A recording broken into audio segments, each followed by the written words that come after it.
Thank you, Mary Jo. It's so nice to see every face, everyone, all of you today. You are welcome here. This is your spiritual home, and a spiritual home has no physical location, you know. You are occupying a body, and that's the location of your spiritual home, but your mind is where the spirit becomes conscious to you, and you become conscious of it. We heard Mary Jo read one definition of the science of mind, another definition. Dr. Holmes wrote, he said, it's a correlation of the laws of science, the opinions of philosophy, and the revelation of religion applied to human need and the aspirations of humankind.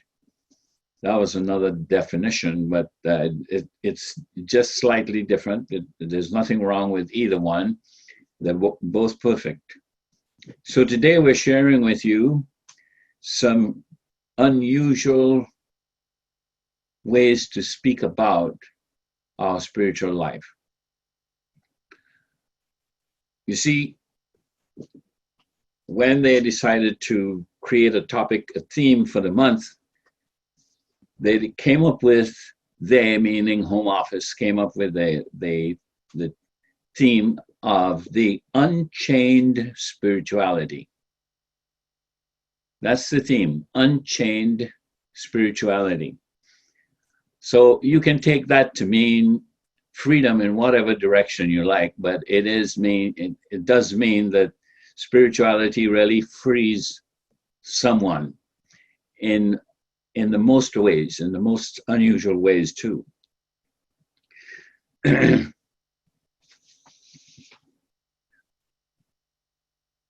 Holmes says that we must know that the all-powerful spirit is ever available and ever equal to the healing of any discordant condition of the body, of the mind, or affairs. We must never look outside of ourselves to find the spirit, since it is indwelling. What we really do is to look within our own consciousness and pray to the Father who is in secret, and the Father who seeth in secret shall reward us openly. That short couple of words came from the Bible itself. Dr. Holmes says, the sincere practitioner will be sure his own thought is clear, that his own faith is equal to the demand made upon it. Above all else, he must be careful not to be caught in the negative stream of consciousness. End of quote. So I know you are aware that there is a long feeling of unrest in the United States, mainly triggered by the coronavirus, but there is a stream of negative consciousness being spread around in the United States today. There is a strong feeling of separation and division, and we have to get back to our sense of unity. We have to get back to unchained spirituality, which says, I do not belong to anyone, but I belong to everyone. What do you think about that? That every one of us belong together. No two of us came here through one person. All of us came here because of more than one person. So we are here to be together. What we really do is to look within, Holmes says, within our own consciousness. The science of mind speaks of oneness, wholeness, unity. He says the sincere practitioner will be sure his own thought is clear, that his own faith is equal to the demand made upon it. He said, above all else, he must be careful not to be caught up in the stream of negative consciousness. You see, prayer is not an appeal to a reluctant God who is withholding the love and power of its presence. Too many think that God is a reluctant giver and mingy and mangy even, and strong and wicked. And so we have to always please God. I have to tell you this, that's such a big lie. We have to live the life that God gave us and to the best that we know. But God does not know what it means to be angry. God is pure, unconditional love. I am so glad I found this God. It took me a lot of years before I found Science of Mind. But I'll tell you, it freed me to a point where I really know what it feels like to be alive in the body, not by the body, alive in the body. There's a difference. So as we come to realize that the presence of God is not somewhere up in the sky, and we have to constantly try to please this wicked, strong, inflexible ruler. No, no, no, no, no. God is pure love. God is not conscious of evil either. I'm not saying that evil doesn't take place among us, because that's a behavior. It's not a spirit. It's a behavior. It's not a living thing. It's not an entity. It's a behavior. And we mistake a behavior and gave it an identity and brought it alive and call it something that gets into us. No. That is a behavior that we have adopted through modeling and practice as we were growing up. Actually, we were taught to behave in a wicked way by our foregoers, even some of our parents. And I'm ashamed to say that, but that's true. So prayer is not an appeal to a reluctant God who is withholding the love and power of his presence. Prayer is first available to all people alike, equally. Prayer sets every one of us free. None of us is held to a bondage except through our minds. Equally, in every sense of the word, we are set free. Prayer is a declaration of consciousness in a specific area of one's life. God himself, God herself, if you will, itself, if you will, holds to the principle of equality. Do you know that? Equality is a principle practiced by the United States of America. No, practiced by the United Religious Science. That's what it was called, United Centers for Spiritual Living. The principle of love and equality are mentioned over 39 times in the Science of Mind. So if that wasn't important, why would Dr. Holmes, who is the founder, have mentioned it so many times and talked about it so many times? Unchained spirituality is a true practice of equality, a practice of freedom, a practice of inclusion. Freedom is indeed the birthright of every person. That's also found in the Science of Mind. The law of good, here's on page 488. The law of God is one of liberty and not of bondage. The Spirit of the Lord is everywhere. Freedom and liberty are also everywhere if we could but see them. He says freedom, like truth, is self-existent and self-propelling. The Spirit, truth, and freedom are coexistent with one another. On page 488. Freedom is not license.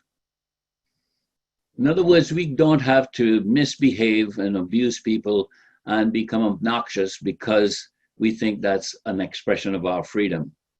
That's a misuse of our freedom, an awful misuse and abuse of our freedom. Our freedom is designed to give us an opportunity to express love, to express inclusion, to express oneness, to express a sense of unity. That's what our freedom gives us. Holmes says the divine plan is one of freedom. Bondage is not God ordained. Freedom is a divine plan. Bondage is not God ordained. Freedom is the birthright of every living soul. All instinctively feel this. He says on page 25 and 26, the truth points to freedom under law. Thus, inherent nature of man is forever seeking to express itself in terms of freedom. That's why we mentioned this title called Unchained Spirituality.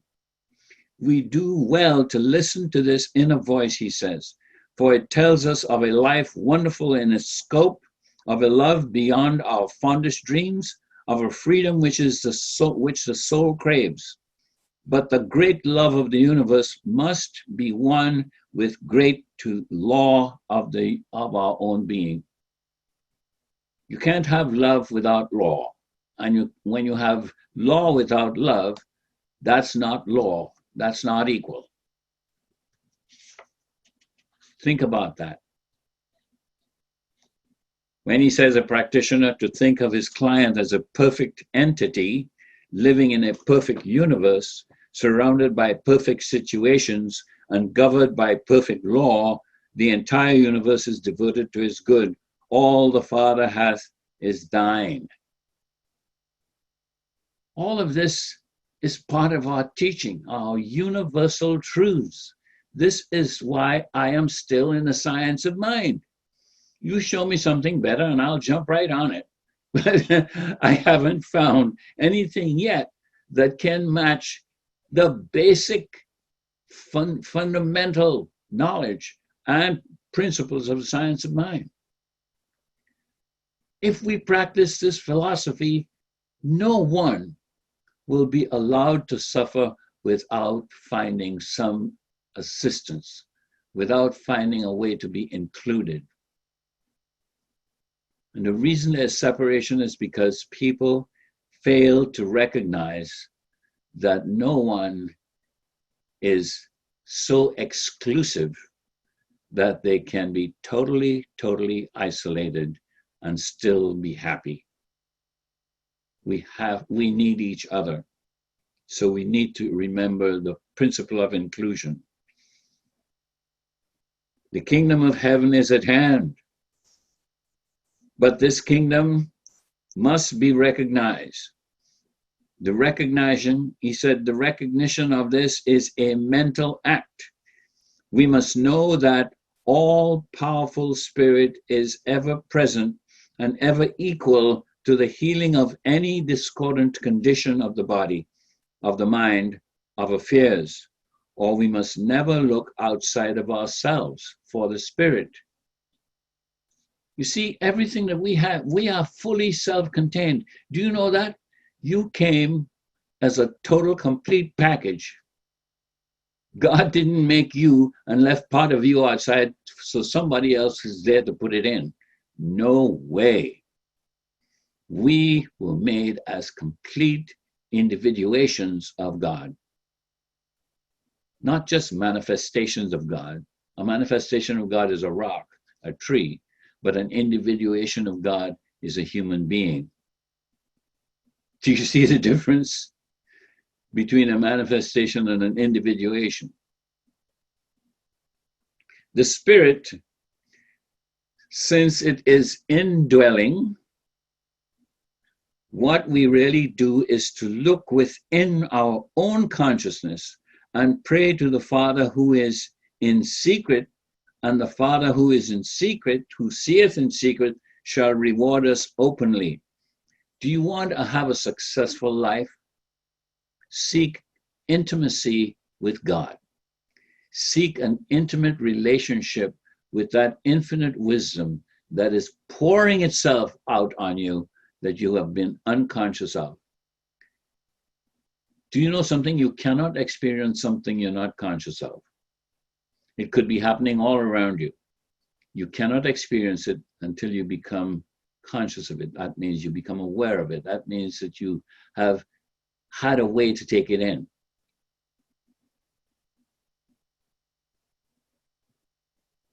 Healthy living has been written down many, many times and many places like a recipe.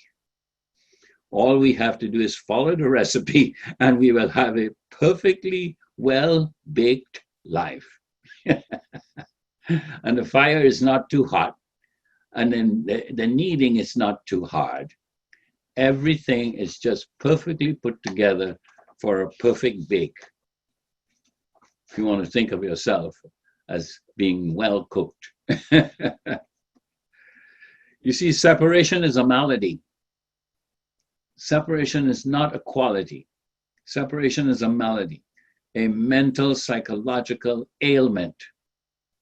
That's what separation is.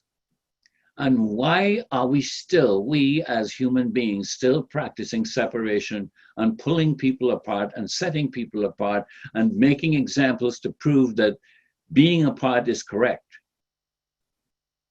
That is against our natural behavior, against our natural law. We love being together.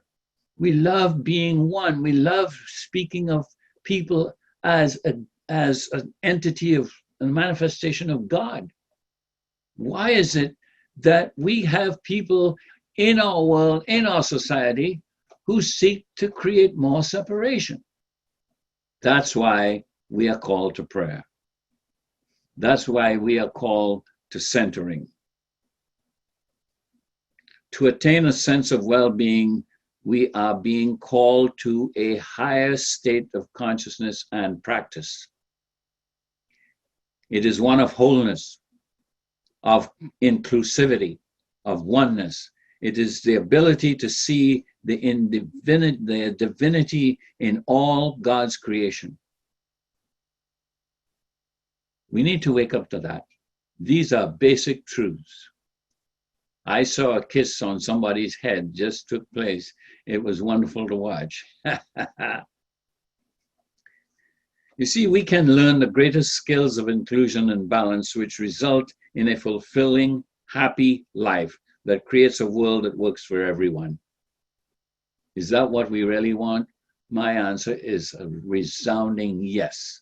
We want to create a world that works for everyone, because that's the only way that all of us will be happy.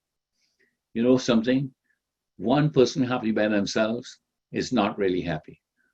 One person needs another, at least one other person, to be happy. We need each other. So to preach separation and to push people away because they don't look exactly, they're not duplicates. I'm so glad nobody has completely duplicated me. Do you know that there are over almost 8 million people, 800 million people in the world? And no two people have the same fingerprints. Now, what sort of a mind that created that? Each of us have at least 10 of them, but no two fingerprints are exactly the same. You're talking about an infinite intelligence.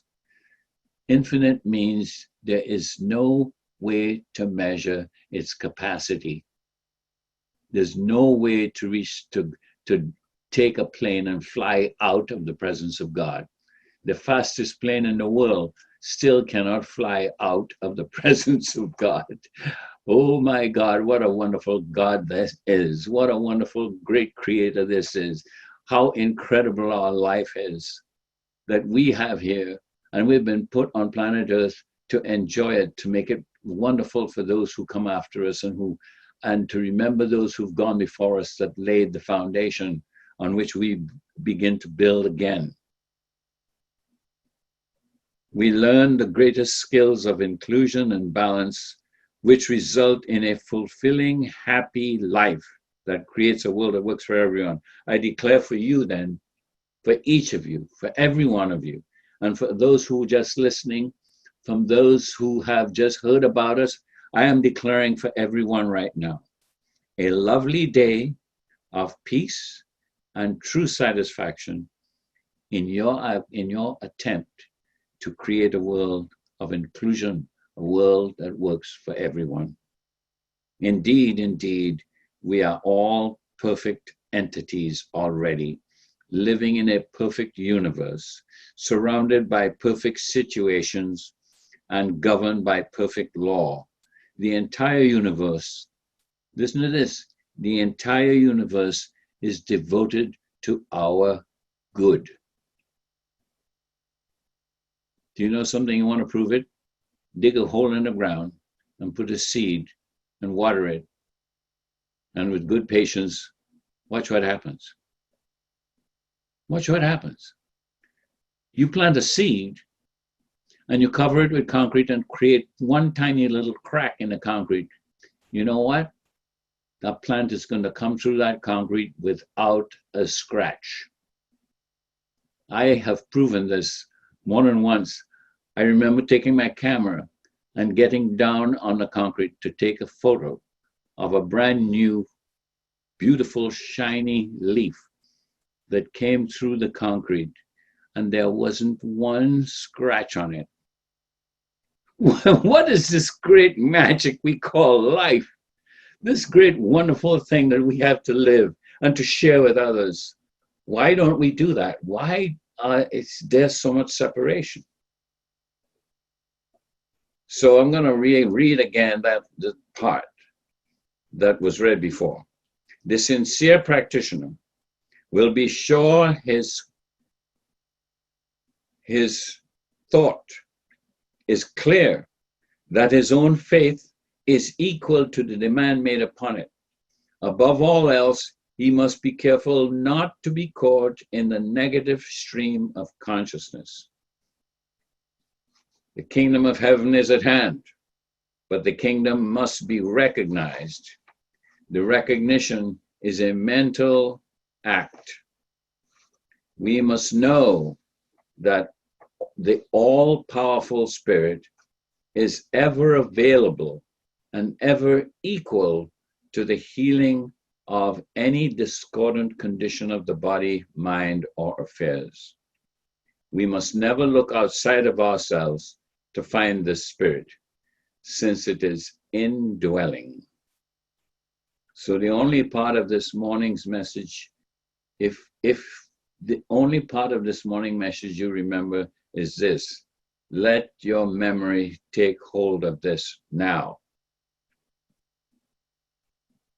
That the all-pervading Spirit is available and equal to any healing of any discordant condition in the body, in the mind, or in affairs.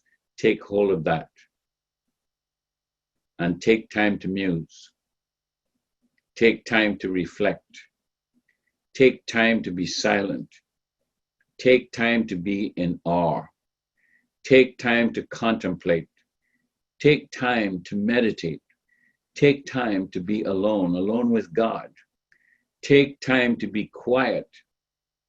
Take time to hear the silence. And take time to know yourself. Take time to know yourself. The Spirit is you.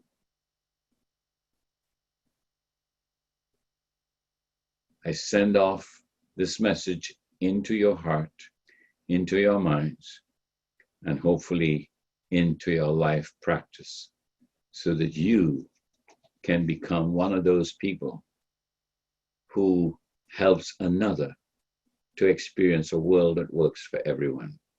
I love you all. Thank you for listening. God bless. Namaste. Thank you. Thank you. Now is the time to put your request in, not necessarily by voice, but by intention. So you can put an intention here right now during this prayer time And know that when you say, and so it is, amen, you are actually confirming the words as your words. So when we begin, I'm going to say, let my words be your words. Let your mind silently repeat the prayer so that you are speaking it to you, to yourself, and yourself is waiting to hear from you. So let us begin. I know there is only one life, and that life is God. That life is perfect, and that life is wholeness. That life is pure perfection.